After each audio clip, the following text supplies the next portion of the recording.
There's three ways in which we respond to shame. They're called the shame shields. One is people pleasing.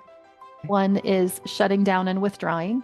And one is aggressive and defensiveness. So defensiveness would be like throwing the blame on you. Shutting down and withdrawing can be either physical or emotional. I might leave the situation entirely, or I might just check out.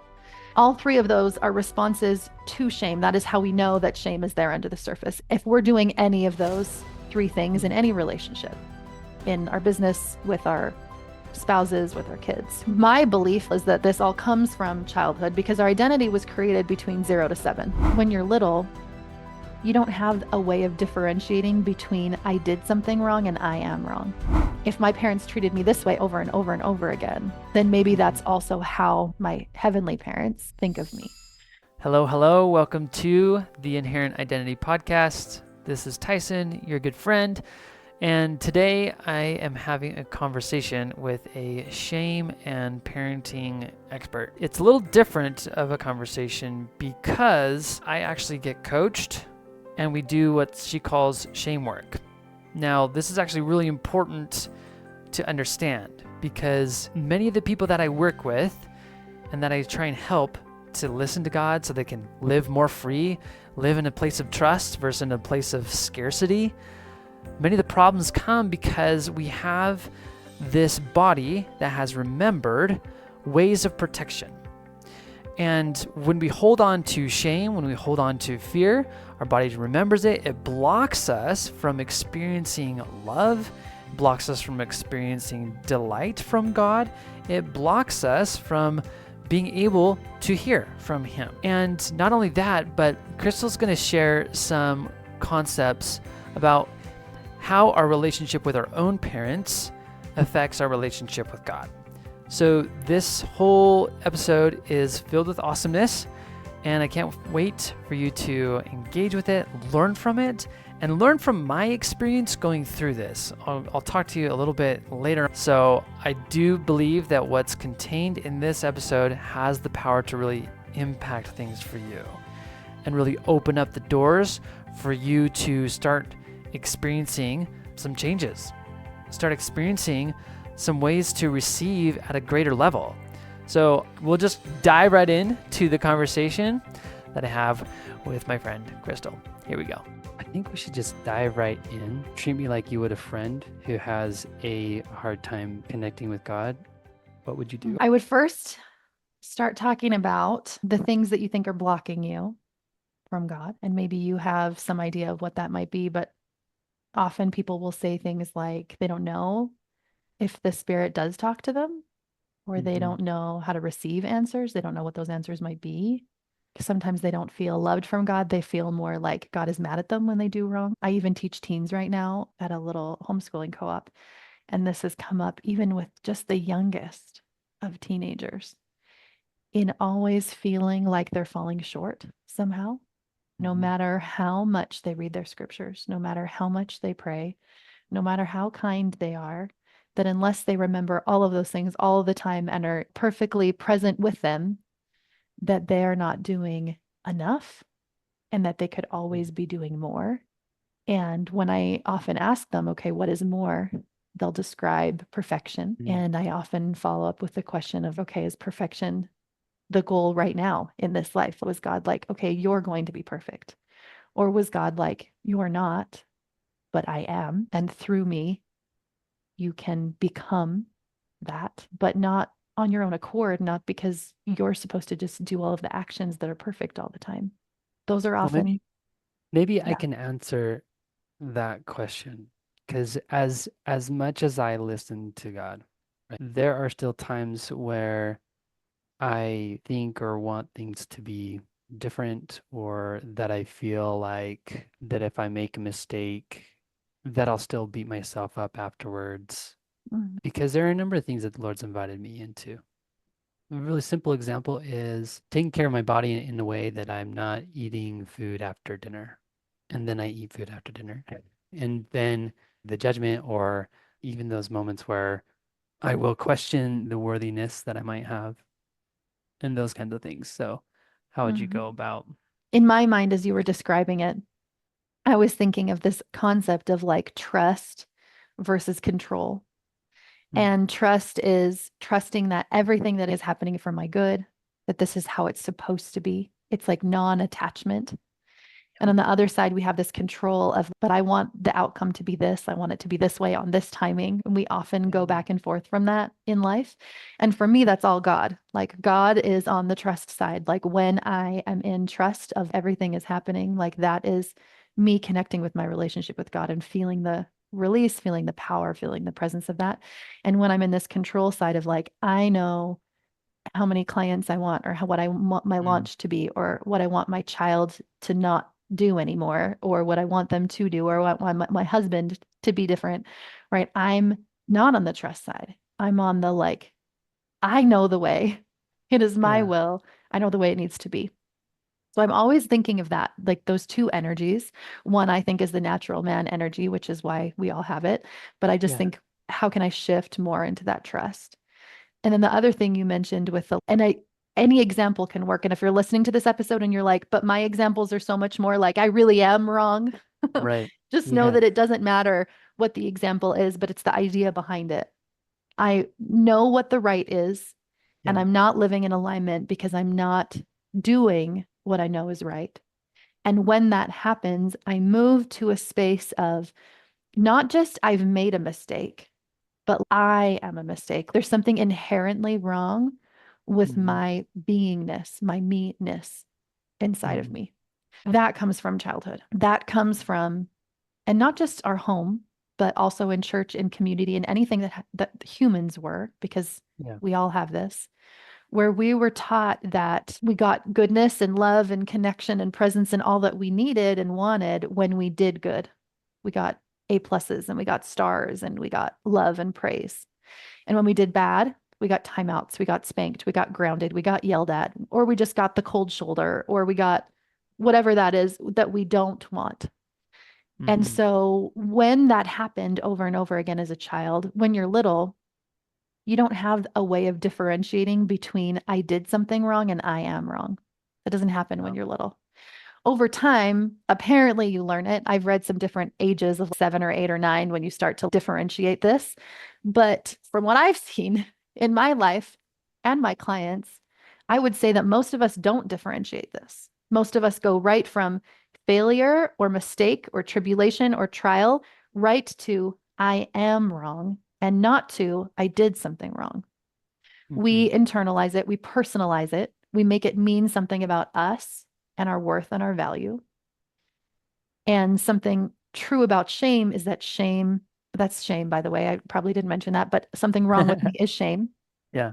That my not enoughness, shame, always grows. It's like mold and it just wants to multiply and it wants to multiply. So the more that I feel that way, the more I actually go into more shame-based behavior, right? So maybe I eat more at night because I feel like, oh, I've already ruined it. I can't, I'm never going to get this. Or maybe just my energy, I bring that into my parenting. So maybe I'm more short with my kids. Maybe I'm thinking Mm. negative thoughts about myself and I'm not present with them. Maybe I bring that into my business, right? I'm going to bring that into lots of avenues of life when I'm feeling that way, that shame. Instead of moving from like failure or mistake, oh, okay, that was a mistake.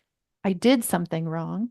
Then there's learning from that. The learning can be anything, right? It's like I get learning out of it, but I don't get Mhm. learning out of shame ever. Added into this is my connection or my relationship with God because our minds aren't as enlightened as we'd like them to be. So we often look at things in the earthly world and we pattern that off of the heavenly world, right? So we're like, okay, if my parents treated me this way over and over and over again, then maybe that's Mhm. also how my parents, my heavenly parents, think of me. So when Right. I did something wrong, if they withdrew their love, connection, praise, attention, love, whatever, and if I did something right, then I got it, then maybe that's also how my relationship with God is. And again, none of this is on a conscious level. I should also add that note is that we're Yeah. not really consciously thinking through this, but unconsciously, this is absolutely what is happening. So when I feel bad about myself, when I have done something wrong, like I often think about how would have my parents dealt with that? How would they have responded to me? Because they're earthly human beings and we know that they are, but in our little Mm. minds, we don't really make that connection so much. And so we often think, well, maybe that's how Heavenly Father, Heavenly Mother feel about me. when I do wrong or when I make mistakes. And we know in Mm. the scriptures that's not true because if you look at the most clear and extreme example of that would be Jesus on the cross, as people are Mm. literally killing him and he has done zero wrong and they're entirely Yeah. all in the wrong. He doesn't say, shame on you. Go to your room. You should have not done this better. No, he actually says the opposite. He says, forgive them because they don't know what they're doing. And we think, oh, I need to feel really bad about myself because I'll get better, do better. That doesn't actually happen. And that's not actually what was modeled for us when Jesus was on earth. The question of as I go about life and thinking, what would my parents think of this? If I were to just be open with my parents and say, this is my Mhm. challenge of life, this is what's going on, what would they think about it? I think that's really indicative of what I might even say to myself and how I might treat myself and the Mhm. characteristics of what that might look like. And I guess in turn, I think it at least differentiates what they're like with what I know who God is. And if it's anything but the forgiveness and the unconditional love, then that's where I know there's that gap for me. Yeah. And I would ask you too, like often I'll ask people this, what is their childhood like? And people that are compassionate and loving in Christ want to only look at all of the good parts of their childhood. But my parents did their best and they were really kind and they were really loving and they modeled all this stuff. So did my parents, but also not all the time. And that wasn't all that there was. Yeah. And what we're talking about is what were the ways in which they interacted with you when you did make a mistake or behaved badly? Like when you were Mm. little, if you had acted out or had a big tantrum or stolen something or lied or got in a fight with your brother or whatever, regularly, what do you think their responses were? Both like energetically and like what they actually did. What's coming up is I just think about the moments where I may have yelled at or fought with my little sister, Hmm. and they'd usually just yell, Hmm. stop doing that. But I do, there was one experience that I know I must have called my sister a bad name because I got the bar of soap in the mouth. I don't Hmm. know if you had that, but I remember that. I also want to add here Yeah. that the reason that our parents did that Yeah. is because they were in force and not trust. When they're in force and control, it's coming from, I don't know actually how to handle this. They're having their own triggered shame explosion moment and not know how to deal with it. And that is what moves us into control and force. So they are trying to control our behavior, control that outcome. I can see exactly what's happening in your parents' brains also, Yeah. again, from their own childhood, right? This goes back and back. Right. And it's easy to do, easy to slip into as parents, right? When we're like, I don't know what to do here. I don't know how to get my kid to do what I want them to do. I don't know how to them to stop that behavior. Like, and if I don't know how, then I move into control and force. But if that's how they behaved when you misbehaved over Hmm. the years, you're going to understand that type of a relationship. That becomes your habitual norm. Okay, so if I'm bad, people get mad, they punish me. And Yeah. so then we start to believe in this God that is wrathful, that is vengeful, that is unkind, that is mean, which we do sometimes see, especially in the Old Testament and occasionally in the Book of Mormon, also that is a little bit more of a wrathful Yeah. situation. So it can be Yeah. hard to decipher that as well. But which is a whole nother conversation about the character of God. But I think for our means now would be that way that I was interacted with my parents is still impacting now how I interact with myself when I Mm. misbehave, however big or small the Yeah. misbehavior is. And it moves me into a space of shame. Like in that moment when I was little, I might have felt like anger or frustration at first, but also I was like for sure feeling shame. And then that's the pattern that we get into now. I think of it like a loop. Like I go from mistake and a failure to I make this mean something about me, like I must be wrong or part of me must be wrong. And then it Hmm. just goes back into that loop. Like it's a shame spiral. It just continues. Yeah. One thing I also notice is maybe not just the places where I was punished for doing something bad, but also just the expectations like Hmm. that I had or that Hmm. were like placed upon me. And I remember coming up the stairs from my room and I think I was just like looking in the pantry for something to eat, and my parents were talking about where I was gonna go to high school. And they're just like, "You're gonna go to Pocatello High School, right?" And we lived in the zone for a different high school, Mm. but both of them worked at Pocatello High School. And so there was this, it was just like in this moment, this expectation, and I'm left in this place of if I don't really know right now, but if I say anything against, you're gonna go here. And I was always just wanting to be obedient. Always wanting to do what they, AKA people pleasing. We sometimes yeah. mix up obedient with people pleasing. Okay, yeah, people pleasing for Yeah. sure. Yeah. Yeah. So I don't know how that plays a role in the way Hmm. we see God, but what do you see Yeah, in that? absolutely. I felt the same way. In high school, Yeah. my dad was a high school teacher. And in my mind now, I'm like, he was pretty elitist about like education, probably because his family was not very educated and he Mm, became that way. And so I think looking on it now, I have all of this compassion and perspective and whatever that I didn't have back then. But I remember talking about what I was going to do after high school. And it wasn't a conversation. He just said, "Oh, you're going to university." And I was like, "What if I want to go travel?" Or what? He was like, "No." Like it wasn't, I don't even know if it ever became a conversation because it was so much of an expectation that there's no way that I could have ever said the words, "I don't want to. I want something different than that." mm, And mm, not even like university. In Canada, we have a difference between university and college is like this 2 year diploma program thing. You can transfer to university after that. And I remember hearing someone that did that, where they did this like 2 year diploma, moved to the university. And I thought, that's a good idea. Colleges are smaller, tuition's about mm, half the price. That sounds smart. I mentioned something about it, and it was like, absolutely not. Like, we go to university and we get like mm. straight A's at university. Like, it was this expectation was it was something where there was no conversation at all. Anyways, I did go to university, by the way, because at the time I was still very much in my people pleasing mode, which people pleasing is different than I think obedience, but people pleasing is I know what you expect of me. I know what you want of me. I'm going to do it anyways, even if it's a no inside. People Hmm. pleasing is yes to everything out here, even though my insides are saying no to that. It is how can I make everybody around me comfortable? I take on their discomfort. The discomfort is still there, but now it's within. And there's three ways in which we respond to shame. They're called the shame shields. One is people pleasing, Okay. one is shutting down and withdrawing, and one Mm, is aggressive and defensiveness.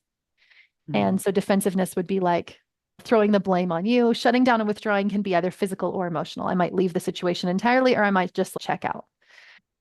All three of those are responses to shame. That is how we know that shame is there under the surface. If we're doing any of those three things in mm. any relationship, in our business, with our spouses, with our kids, whoever. My belief, my own like personal like philosophy of crystal is that this all comes from childhood because our identity was created between 0 to 7.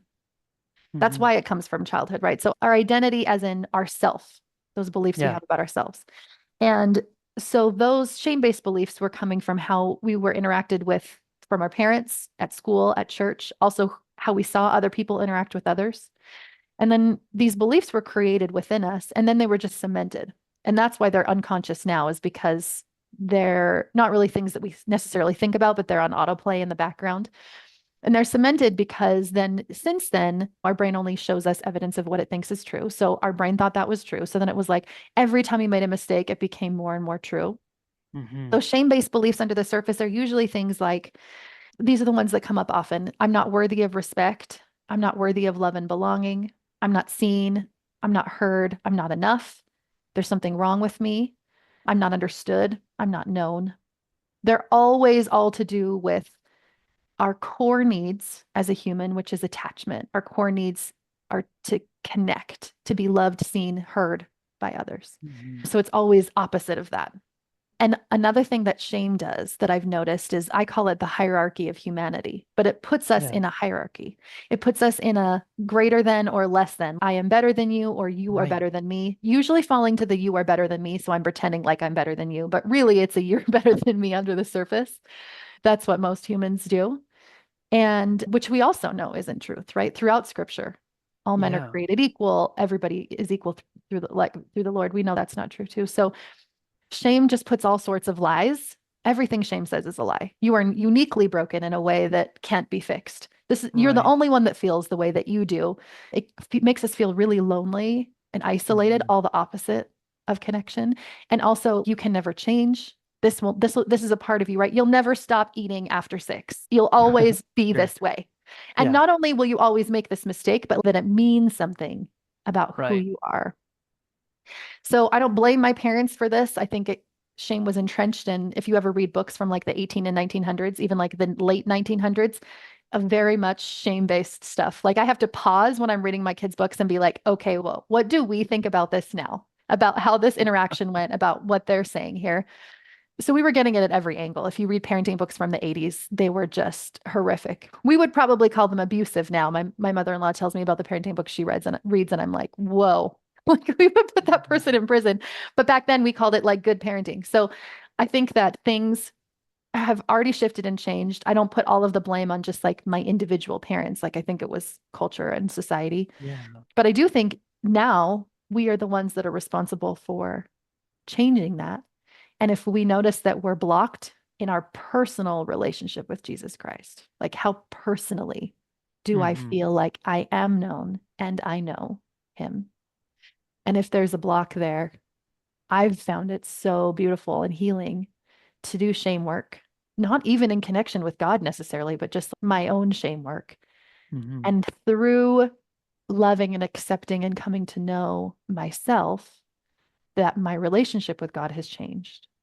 And I hear this often from clients because I won't have even coached them on God at all. Like they'll Yeah. be Catholic or evangelist or whatever. And we won't have even talked about God. And at the end, they'll say something like, my relationship with God has entirely shifted. Mm. That has been an outcome of shame work because God is unconditional love. So whenever we bring that love in, then it's present. So yeah, When you say shame work, what is that? that is the work of our How do life. how do I do that? Great question. When we're feeling triggered, a trigger is a strong emotional activation, Okay. typically an emotional activation that is greater than what the situation needs to be, right? Somebody says Yeah. something little and I'm like, whoo, like way up here. That is Yeah. a trigger. So it's a strong emotional activation. Whenever that happens, shame is under the surface.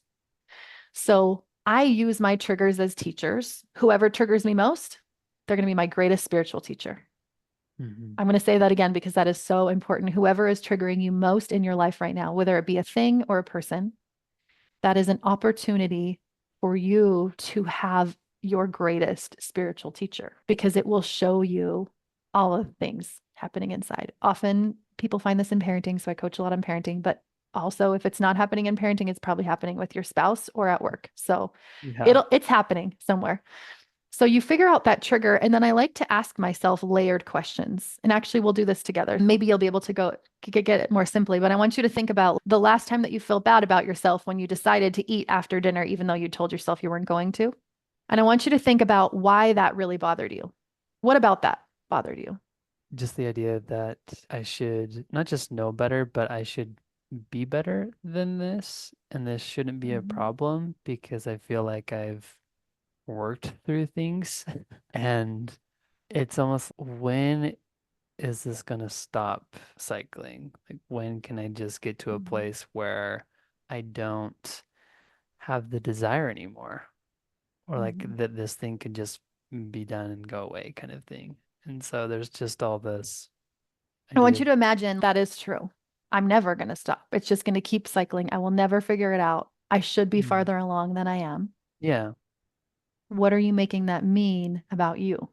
First thing that comes up is that I'm a failure, and that if I continue to fail, then it's here I am teaching people or helping people in their own ways. And whether that turns into being a fraud or hypocrite, or I don't know, Probably all or of them. I'm a less fraud. than. I'm a hypocrite. I'm a failure. Yeah, yeah. For those of you that are listening, you might need to ask yourself why a few more times. You might need to, okay, why does that bother me? And whatever answer Yeah. you get, read that answer and then ask yourself, why does that bother me? We're able to get to it pretty quickly here, but you will get to something like Tyson did of I'm a failure. that Mm-hmm. feels very true or feels like it's really emotional.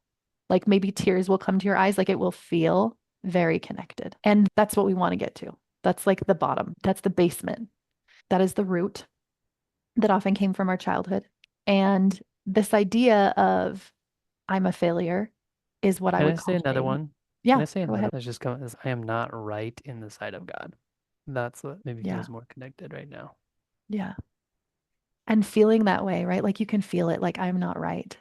It's interesting because these beliefs that we get down to are always really similar. This one week, I remember coaching 6 different people came up with, I'm not worthy of respect. Totally different people, totally different situations, not even all relationship stuff, but digging down this way. It's like we have the same core beliefs. Like, I don't even know if Mhm. there honestly is a way to parent without at least somehow giving our kids some shame, because I think that Yeah. this is a journey that we have to all come to and work through.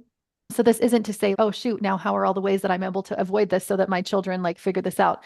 Um, I'm not going to get into that, but the flip side of that is shame-free parenting, which I teach people, but is based on shame resiliency. Like you will do Hmm. that, but also it's how do I move through it for myself and how do I help my kids move through it? But going back to this one, the I'm not right in the sight of Yeah. God, there's a few different ways to tackle it. But the one thing I like to always mention is we can't consciously coach on that thought. I could sit here for an hour and try to tell you all the reasons why that's not true and all the things you've done. Like Hmm. everybody listening to this podcast is, what? Tyson's not a failure. Like he's so cool. Like we Sure. have totally different thoughts about you than you do about you. But there is no, it is not a conscious thought and you can't get there consciously. It's an unconscious, like it's under the surface, Mm. lying low.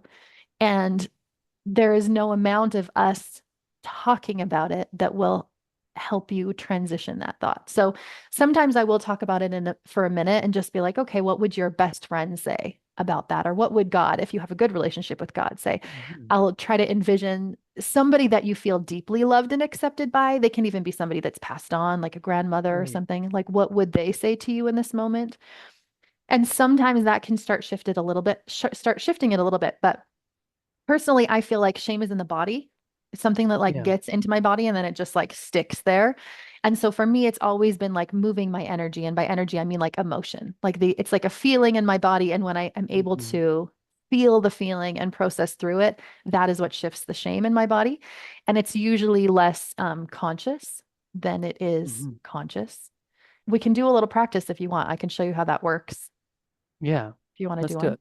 Yeah. There's a lot of different ways, but yeah, we'll just try one so we can show you Yeah. how that works. And I would also encourage everybody who's listening to this that just be really intuitive about it. Like you don't have to know all the ways. Like know that it's communing with the self. So my self, my inside self, inner child, has just told me, I think I might be a failure. I think I might be a hypocrite. I think I might not be right with God. Hmm. They're telling me that, and I'm listening and I'm having this like back and forth conversation inside my body. I can do this through journaling, like not journaling that makes sense journaling. Tell me Yeah. all the reasons why this is true, inner child. Like, what else do you have to say?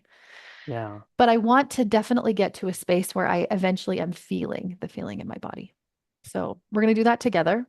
So I wanted to take a quick break from what I'm about to show you. And this is Crystal just guided me through an experience of going into the body to witness what's going on and to use metaphors to understand shame. And so what you're about to see is called shame work. And I want you to stick around to see how this flows and just notice like what you learn from my own experience, because after she walks through it, she shares some additional insights that are pretty awesome and super helpful if you want to start trying this out. And I do think it has some pretty powerful implications to helping us hear God, because what I have found with so many of my clients is that a lot of times we don't hear God because of the shame that's blocking us, or fear, or whatever emotions going on internally, whether it's from traumas, whether it's from any kind of experience. Our body is remembering something and it's stopping us from really being able to sense and experience love, sense and experience God. So I really want you to pay attention to what you're about to witness, because if you take this and you run with it, that it can change a lot for you. So I'm excited for you to check this out. So I always start with closing my eyes Mhm. and I just settle into the body at first. Just notice what it feels like to be in my body. Maybe the weight of my head on my shoulders or the texture of clothes on my skin, the feel of the breath in through my nose. Maybe it feels cool. Maybe I feel it even in the tiny little nose hairs or as it's going down my throat. Notice the exhale of that breath, how it feels warm, maybe deeper, expansive. And as I settle into my body, you'll notice that your breath starts to deepen a little. Your inhale gets longer, your exhale deepens. And as you do, you settle more into yourself and into a space where you're open, your mind's open, your soul, your heart's open. You're ready to release false beliefs and to find truths that were already there. You can imagine a whiteboard being wiped all the way clean, wiping your mind clear of all the things with it. And then as we come to this kind of open space in our body, we're going to go back to a trigger point, go back to a memory in which we felt, I'm not right in the sight of God. We're going to go back into that moment where we felt that feeling. We can think about who else was there, what it looked like, what the room was like, what are you wearing, what's happening. Pulling that memory back into now so that I can feel the energy of that, allowing the thought, the memory to float out up through the sky, but holding on to this energy that is in my body. And it's this feeling that we want to deepen into. We drop deeper into the body, deeper into the feeling, out of our mind and into the body. And as you sit with that feeling, just notice big or little details about it, like where you physically feel that feeling, if it's heavy or light, moving or still. And think of a shape or a metaphor or an object of what it feels like. It doesn't have to make any sense, but just whatever comes to your mind. And then invite you to vocalize that. Tell me out loud, what does it feel as if it is like? Yeah, I just feel this heavy anvil in my gut and solar plexus, just the middle of my body there. Hey, describe that anvil to me. I feel like there's a couple of points that are maybe sharper, like an anvil has those 2 points on it. And so in a sense that there are different points in my body, one higher, one lower, that's maybe more painful. So let's sit for a moment and watch that anvil that's in the center space there. That's sharp, painful. As you watch, maybe you notice little details about it, bigger ones. Maybe you feel it even more intensely as you notice it. We're just going to sit with it. What do you think that anvil needs in order to feel better? Yeah, the first thing that just comes up is peace, acceptance, What would that look like in a metaphor? Think about something that doesn't make sense. What does the anvil need? to be melted, What does it need to melt it? heat, What kind of heat does it want? fire. Let's give it that. Imagine giving it as much fire or as little fire as it needs, exactly where it needs it. What's happening as you give it that fire? I guess I just imagine a white fire that starts at the points and just works its way into the middle of the anvil. And it's not like the pain is fully gone, but more so that now we have this just massive melted metal in the center. What does it need? That melted mass in the center. Again, imaginary, made up. What does it need? I guess I imagine to be kicked out like a soccer ball, just punted. Let's imagine that. Maybe you roll it up into a ball shape, collect all the little bits of it. Maybe it wants to be kicked out. Does it need anything else? I just noticed that now the pain just shifted to just being really centralized in my gut. And I don't know if, I guess part of me is expecting that, okay, if I take it out, then I'll just feel that it won't be there. But I Mm, don't know if it, still there. yeah, it's, Part of our body usually wants to push it away. And that's usually when it's not so ready.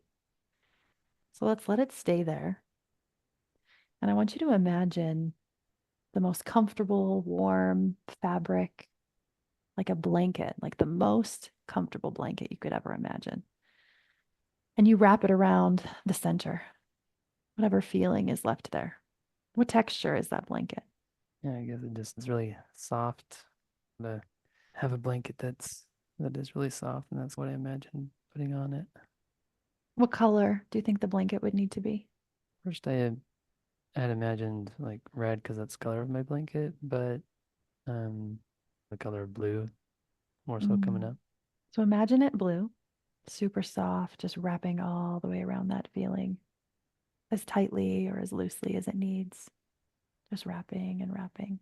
What's happening now? I just sense just an easing, and Mm. I think just the sense of a cooling down. As you watch that easing and cooling down, just lean into that energy. Lean into how that feels and how different it feels from the initial energy.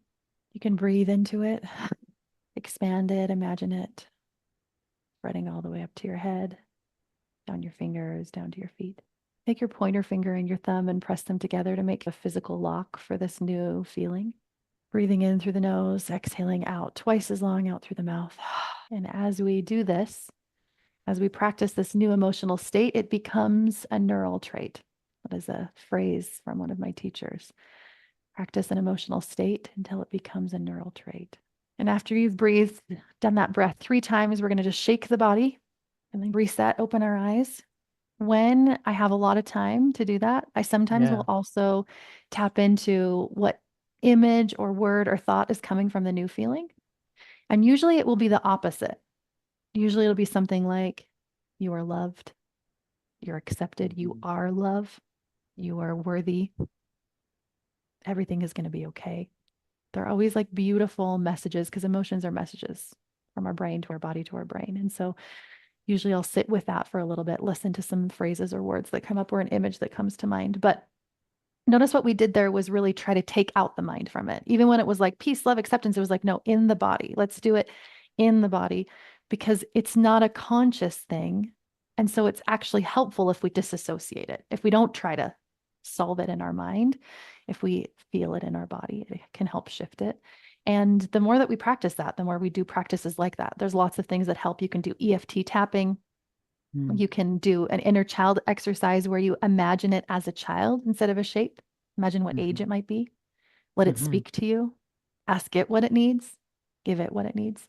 But all of the same theme throughout is I'm getting into the body and out of my mind. And even if it makes no sense, it doesn't matter. None of this has to make sense. Yeah. But I am just noticing, I'm being mindful, I am listening, and then I'm giving it what it needs. And that's the Mhm. process. It's just doing that over and over again. And as you do, you'll notice things trigger you less. You Mm. feel more able, confident, willing to do what you want to do, to be intuitive also with it, not being so hard and strict and judgmental about ourselves in all the areas of our life. And you're less triggered in your relationships. Like you won't yell as often without trying to stop yelling. It just won't come out of you. I remember the Mhm. last moment that I yelled at my kids. It was in January 2021. And I remember it because it was so strong and like forceful. And I used to yell all the time. I was such a yeller. And I didn't try to stop yelling. I did this work. And all of the things that used to bring me so much shame melted away as I did this shame work. And it just got me more aligned more often with who I wanted to be and what I wanted to be doing without trying to force my way to do it.